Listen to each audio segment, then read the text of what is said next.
So I feel like I may have revolutionized the way that I put shelf pin holes in. Used to, I would build cabinets, and then I would take and I would mount them, put them in place, whether they're uppers or lowers, and then I would come in afterward with a shelf pin jig, and I would put the jig in, and put the holes in. But what I've found is that if you go ahead and do your finish ahead of time, so in this case I'm painting this cabinet that I'm building, and then I come behind myself after that, and I go ahead and put the shelf pin holes while they're here on the workbench. It's far easier to do it this way than to do it when it's installed. So that's a big plus.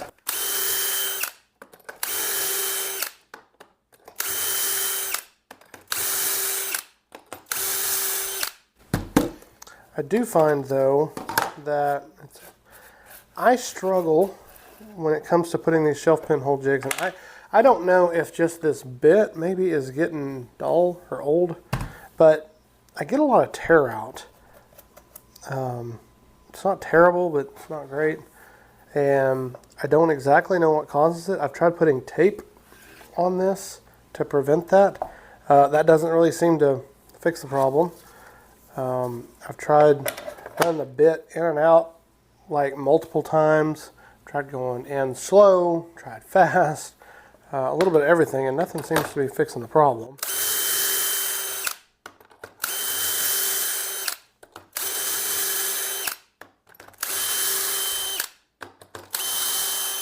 So my hope is that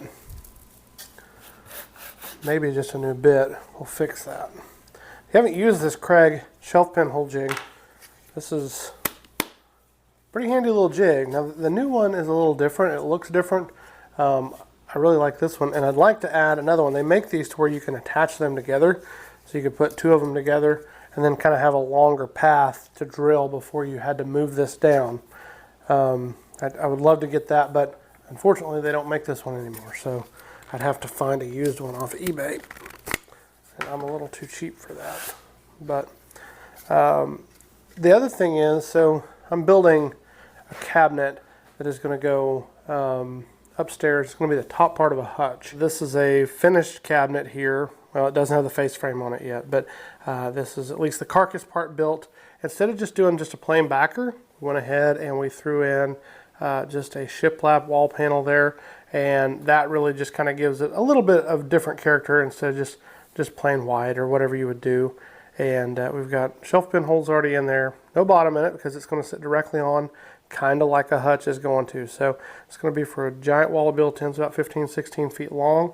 I actually have 4 of these to build, so I've got 2 of them already built. This is the 3rd one, and then I'm finishing up the 4th one right now. Now, since this is the last cabinet set that we're building, I want to hide the back. So this is the far edge, and this far edge is going to be exposed. It's going to be beside a doorway that you walk in and out of. And so because of that, I don't want to be able to see the back of the cabinet. Instead, I want it to be hidden. And so on those cabinets there, it didn't matter. I could actually just attach those straight to the sides and the top. Didn't matter. You're never going to see that back. But on this, we need to hide it. And so the way that we do that is we actually make this 1/4 of an inch wider than the rest of the sides. And then we're able to go ahead and we'll put our back. It'll bump up here and set inside of this rabbet here that I've created. So very simple way to just hide it. But on the others, there was no reason to do all that and to go to the trouble of putting a dado in here on those, because you're never going to see those. So that's something to think about when you're building your cabinets. Is it doesn't really, if it doesn't matter, don't waste a bunch of time doing stuff like that. That's, you know, might make you feel a little bit better, but in reality, it's probably not going to do a whole lot. And so the only other thing too is makes it a little bit more of a challenge to attach the jig to this, because now I've basically just got to kind of bump this up a couple of different ways to start my holes and everything for this, because this jig won't quite sit on there the same as the other one did. So, but I think we've about got that there. And so once you get this started, that's the key to this style jig, is really just getting the first one started. Once the first one's started, you're kind of golden then at that point. Then you just put the little pin in, drop this guy in, and then very simply go ahead, and then it sits in the last hole, and then you can line this up and work it down through all the way down. Works very well. Like I said, I really like this jig. I think it's worth its money. There are lots of other ones out there. Some of them are cheaper, some are more expensive, but so far I've had good luck with this one. And you know, the part that you drill through here, this collar and all this stuff, it's all steel. And I've never had any issues with any of that wallering out or anything.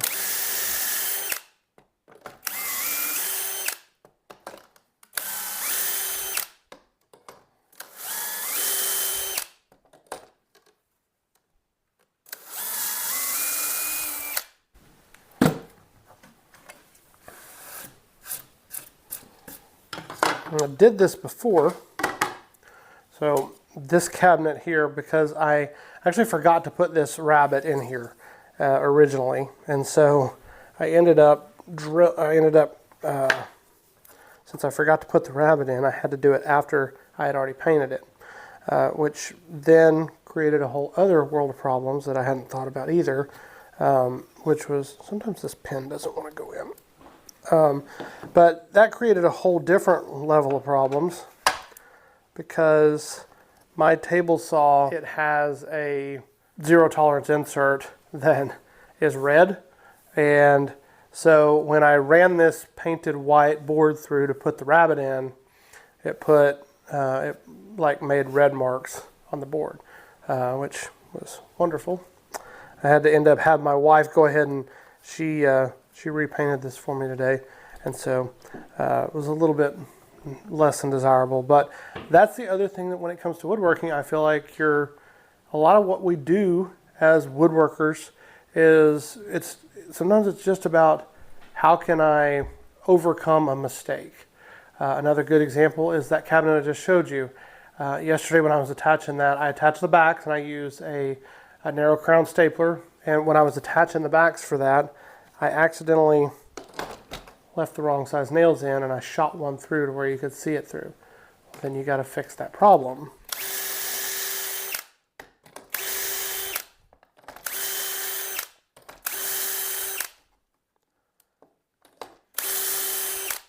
And again, as woodworkers, we want to try to, a good woodworker, I feel like, is one that can figure out a way to fix a problem and nobody ever know.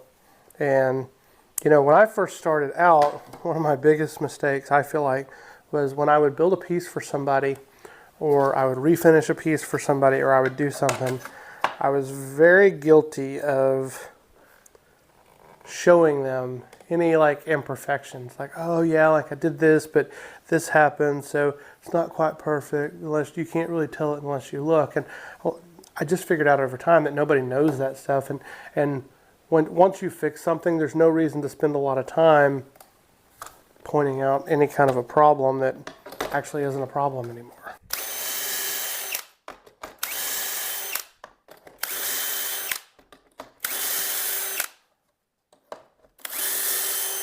And I don't really think that, I think it's just something that I know I did when I first started. I've heard of other people doing the same thing. It's just like we feel this need to let everybody know our mistakes, when in reality people look at it and they think it's awesome, because while most people are watching CSI or whatever in the evenings, you're, as a woodworker, out doing your thing, and that alone is enough, in my opinion, that usually impresses people. So when you're able to say, yeah, I built 15 feet of cabinets, I don't have to say, oh, and then also I shot this nail out the back of it too. If you see that right there, I had to do this or I had to do that. People don't know that. They're just impressed with what you build.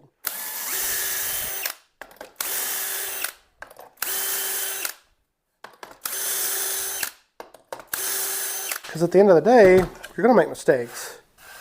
It's inevitable. Every project I do, I mess something up, and I have to figure out how to overcome it. And sometimes I do it and it's flawless, and sometimes it's a little simple, easy thing. Sometimes it's not.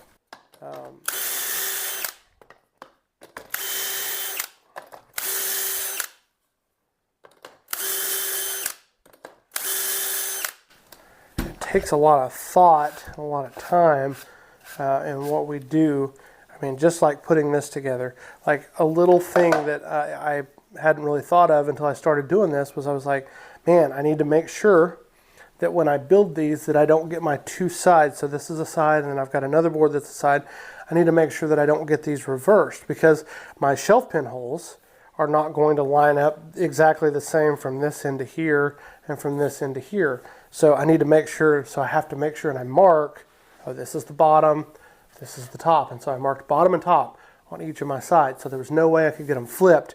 And then when I put my shelves in, my shelves sit all wonky. Which, you know, shelf pin holes and installing shelf pins and removable shelves and adjustable shelves, I find myself sometimes wondering how necessary they are. I think they give us a lot of peace of mind, but they do take away a lot of structural strength when we build a cabinet. Now, I'm building this for my wife, and she wants the adjustability factor, and if Mama ain't happy, ain't nobody happy, so we're putting adjustable shelves in it.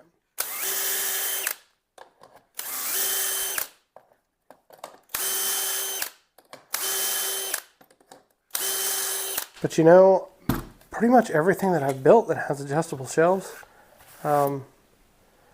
once I get it set, I don't know that we've ever gone back and readjusted the shelves. Like if we moved them anywhere else, I don't know. I mean, it's just not really anything that we do.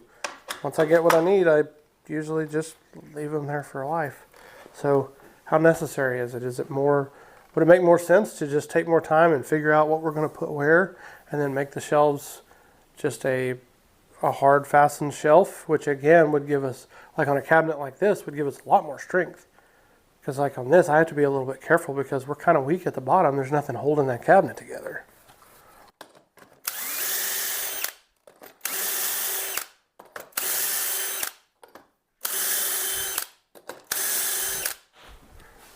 But again, we love the ability to be able to adjust it. We're not going to use any glue because it wouldn't do any good to just glue this painted surface.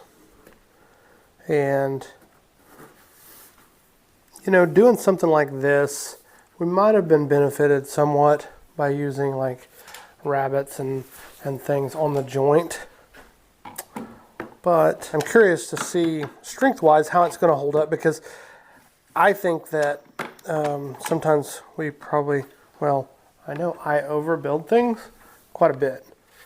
I'm notorious for it, and I think a lot of it stems from not wanting to, you know, we've seen so much stuff on Instagram and sometimes even YouTube that is, it looks pretty from a distance. So if I take a picture of it, it looks pretty, it looks good. Maybe it's something that you see on Pinterest. It looks pretty, it looks good. But like in reality, get up close to it, not so good. Or just the way that people build stuff sometimes is kind of wonky. And so because of that, I know that I overcompensate sometimes for that, and I try to make sure that I'm not one of those guys that's building something that just looks good from a distance. Actually, I can see this up here. I want it to be more than just some kind of fly-by-night deal. I want it to actually be something that is built correctly, built right, strong.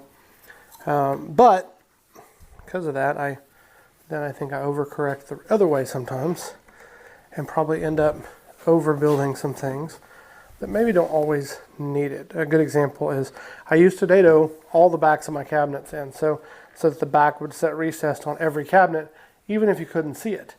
And just, I mean, let's just be honest, that's not necessary. It might be slightly stronger, but not terribly. And then when you build something like this, you got to make sure, so the bottom side of this is my front side. So just got to make sure that all of my joints there stay nice and crisp and good.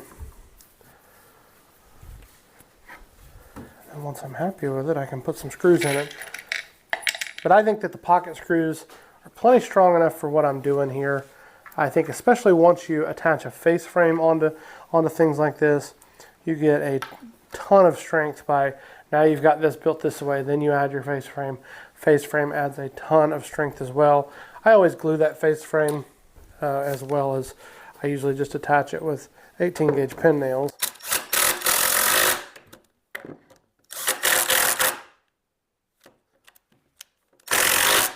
So now that I've got this in place, I'll go ahead and put this one in, but naturally my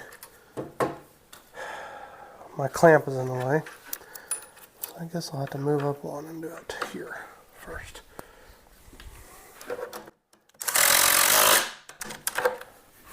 If you're new to woodworking, pocket screws are definitely a huge help. They're great for a lot of things. They're excellent for cabinetry. But when you're starting out, a lot of people use them for a lot more than just cabinetry. And, you know, sometimes they kind of get a bad reputation. Supposedly, tables can blow up and things. I've never had that happen. When I first started out, I built a lot of stuff with pocket screws, probably in places that they shouldn't have. And some of that stuff's still in my house, and it works fine. And it's been in there for over 10 years. I'm not saying it wouldn't happen, but I will say that that, you know, starting out, it's a great tool to just kind of get you going. And I feel like that's what it did for me, was it kind of got me going, and building stuff, you know. Made me feel like I could build something, even though I didn't have all of the knowledge to do a, you know, mortise and tenon or dados and rabbets and things like that. It was able to get me started, which I think sometimes is very important, especially in what we're doing, because let's just be honest, it's a little intimidating sometimes because we see all of the fancy tools and the fancy stuff that people are building online, and we can feel kind of like we don't deserve to be building anything because we don't have the ability to do all that stuff.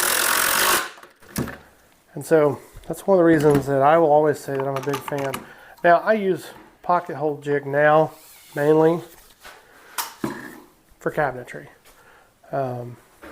but you know, if you're starting out, don't feel bad if you're using it for whatever, for something else. Do what you need to do to get going and get started, and then eventually you'll get better and better and better, and you'll develop more and more skills.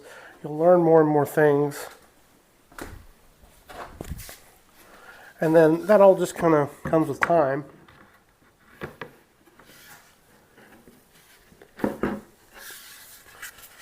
So I went ahead and I put this. So my plan is actually, so this cabinet is going to set about 3 inches below the ceiling height.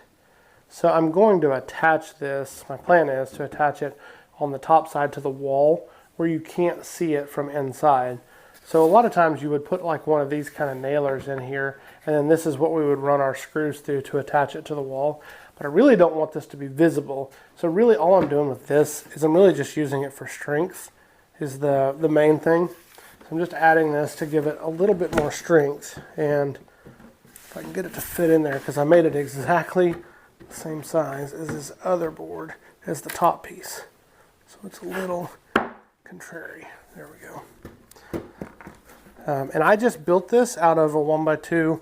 I just ripped a piece of plywood 2 inches wide and built it that way. And then I just edge banded the bottom and then painted the whole thing. You could actually use a solid wood 1x2. I was just trying to use up some scraps. So you can do that however you want to do it. But either way works fine. And then I like to go ahead and just throw some of these cheap clamps on. One of the best values on the planet are these little F-style clamps from Harbor Freight. Super duper cheap. I don't know for sure what they are now, but this clamp here used to be like $2.99 or something. It might still be. I can't remember.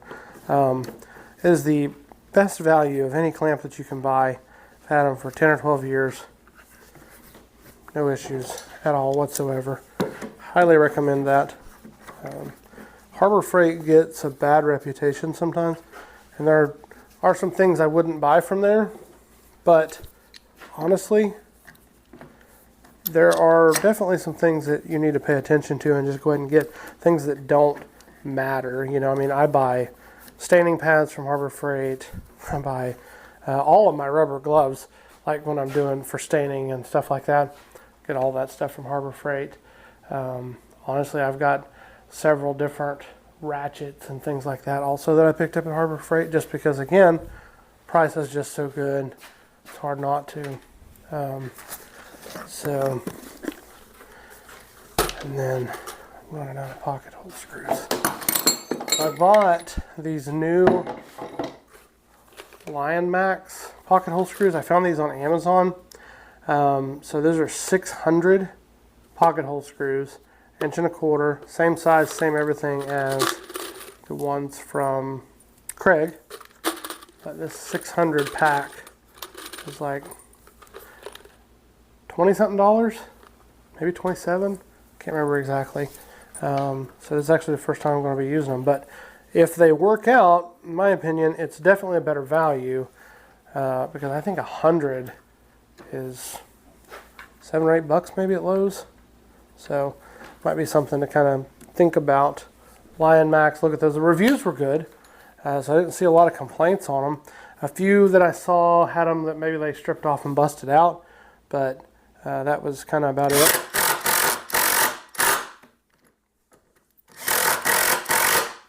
I'm all about saving money anytime that I can, especially if it makes sense. So, and naturally I put that right in my way. See if that'll work.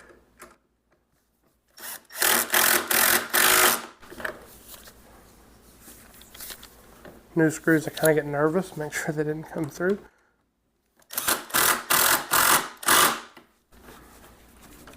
Okay, well, that worked good. So far, money well spent. Then I'm going to add my crown stapler. I'm going to shoot some staples in it. And I've started using a crown stapler a whole lot more recently, simply because, man, they are so stinking handy and they're so strong. And I didn't have one of these for the longest time. And honestly, the only reason I bought it originally was I wanted a stronger way to attach cabinet backs. So those cabinet backs that I use a lot of times are 1/4 inch backs a lot of times. And if you run a like an 18 gauge nail, just a regular old 18 gauge nail into a cabinet back, it can pull out pretty easy. And what I found is that honestly, with this, you've got a lot of strength. So you've got like 2 18 gauge nails essentially that are attached together in a U. So you got a lot of strength, but they work great for the cabinet backs. But then I can go to like an 1.5 inch narrow crown staple nail staple, and it works great for just like this right here. It's not going to be visible, so I'll just go ahead and run this in here. And now we've added some strength there. So anywhere that it doesn't matter and I don't have to hide them, I've switched to using these a lot more because it does add a lot of strength.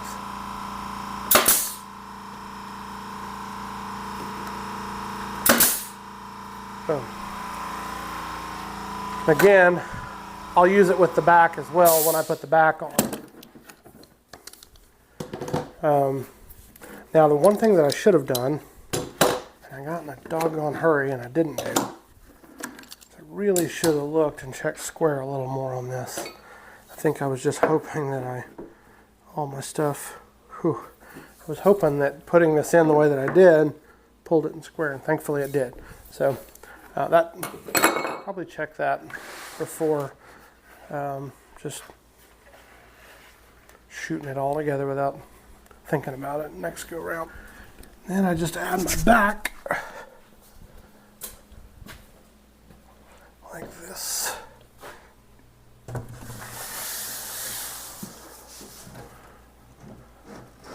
if my calculations are right, my dado is the right thickness, everything should work and line up, and you won't see the back.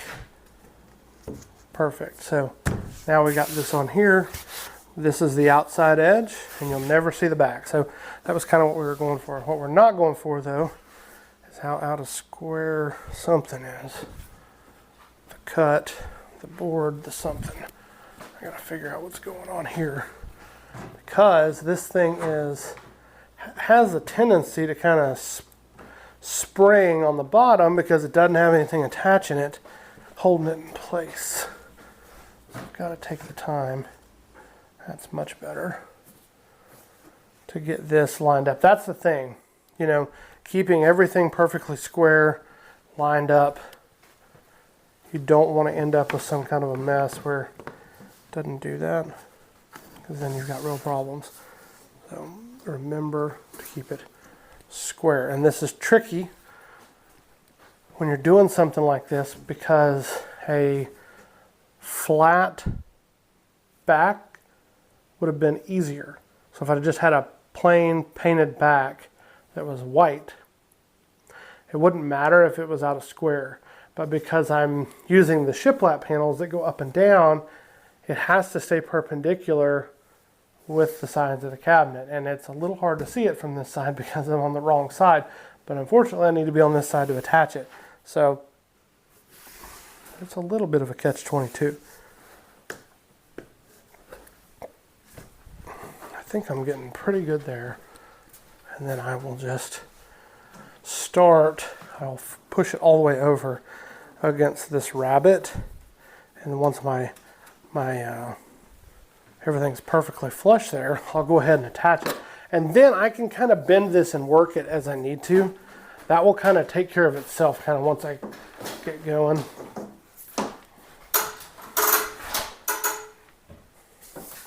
Perfect. About did it again. Well, thankfully it wouldn't have been visible, but those are way too long. So I don't need a staple that long. That was for that other piece. I need to go to a 1-inch staple now. Let's say for length. Hold it in place. You could probably do slightly less. You could probably honestly do 3/4, but all I had was 1 or 5/8, and I felt like 5/8 was a little short. So bump this up. Shoot it in there. Call that good. And I'll bring it up here. Shoot it in up here, but I've got to get that shoved over. There we go.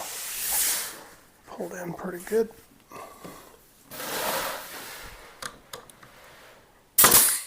Now I've got those two corners kind of in place.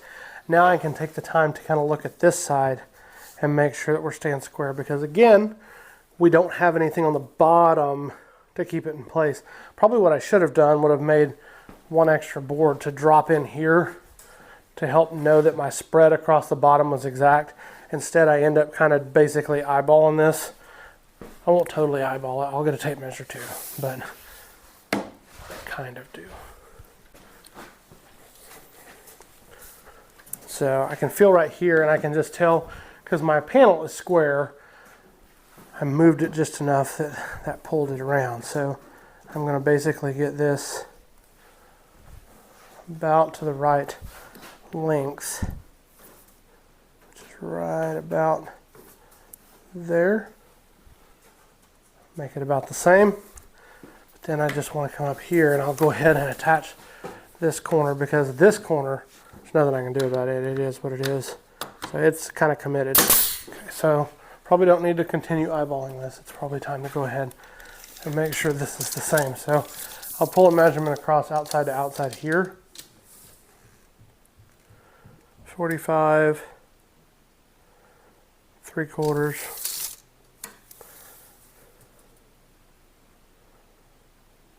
That right there is pretty close. There. So I'm going to go ahead now. I'll put one more in this corner there. Now I'm pretty much committed. I've got all 4 corners put in. Everything's lined up. So now I can pretty safely go in and attach these this way. Like I said, if you're not using one of these narrow crown staplers, I highly recommend it. But the downside is that, like attaching this back, if you get your measurement wrong or you need to take the back off or something, it's way harder to do it with this stapler than it is with just a regular 18 gauge nailer, because they'll just pop out of those 1/4 inch panels a lot of times real easy. So you definitely want to take the time to make sure it's right. And where I'm shooting into this dado, I'm dealing with half the depth of a 3/4 inch. So I mean, I've got 3/8 of an inch there I've got to hit. So I go ahead and I tend to angle them in just a little bit so that I don't shoot it out on the inside of the cabinet. That would cause a whole other world of problems that I think would not be good. So, but once I do that, and I hit this up here,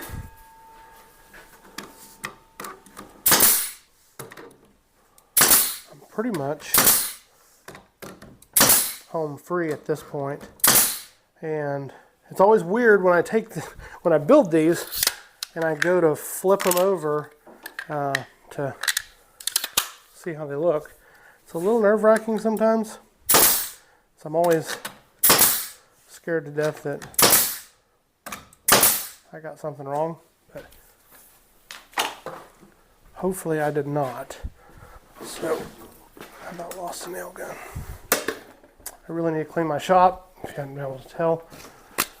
But hopefully stand this guy up. It looks right.